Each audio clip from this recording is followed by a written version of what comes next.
Hey everybody, it's Nir Bashan here, author of The Creator Mindset, a McGraw-Hill release. I am very, very happy to have author Melissa Daimler here, who wrote a book called ReCulturing, Design Your Company's Culture to Connect with Strategy and Purpose for Lasting Success. Melissa, thank you so very much for being on the show.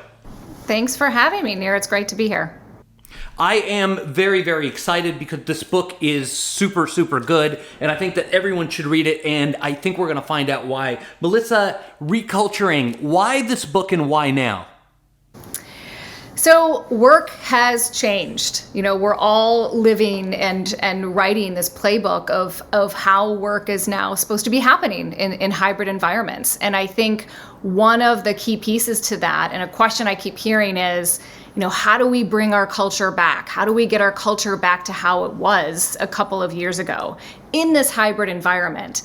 And that is the wrong question, because culture is not just what happens in an office. It's not the ping pong tables. Those are great. It's not the happy hours. It's not the free food.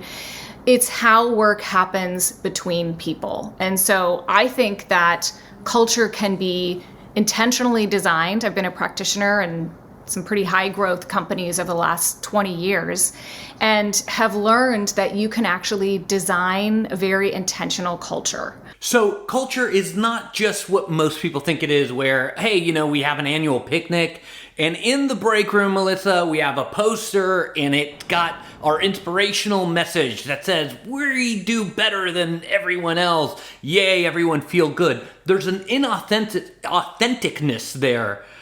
What says you? Yeah, I mean, in the book, I talk about how I talked to so many executives and asked them the question, you know, what is culture? And I got a lot of silly answers, but one of the main answers was it's our values. And so when I poke a little further to say, well, how do those values show up in hiring and onboarding and promoting and even feedback? And they just gave me blank stares and didn't really know what I was talking about. So I believe that culture is three things. It goes beyond values, like you said, the posters on the wall or the values on the website. The first piece of it is behaviors. So if you were to take a value, you know, a lot of people like the value of teamwork, and you broke that down into behaviors, let's just say a behavior of, you know, we recognize people publicly. That is something I can observe you, Nir, doing, and I'd be able to give you feedback on that. I'd be able to learn how to do that. All of those pieces that we do in our workplace can be seen more clearly when we define that behavior. So that's the first one. The second one is process. So hiring process, onboarding process, feedback process, even offboarding. So how do we then incorporate that behavior into a hiring question? So tell me about a time when you got recognized publicly, or a time when you recognized other people publicly. And then lastly are the practices. So it's behaviors, processes, and practices.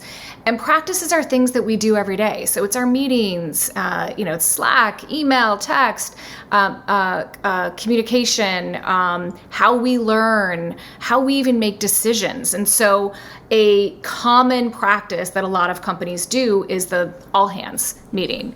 So why not, you know, in that meeting, recognize somebody publicly? You know, so again, you're kind of going full circle here in really exemplifying what that culture looks like by defining clear behaviors.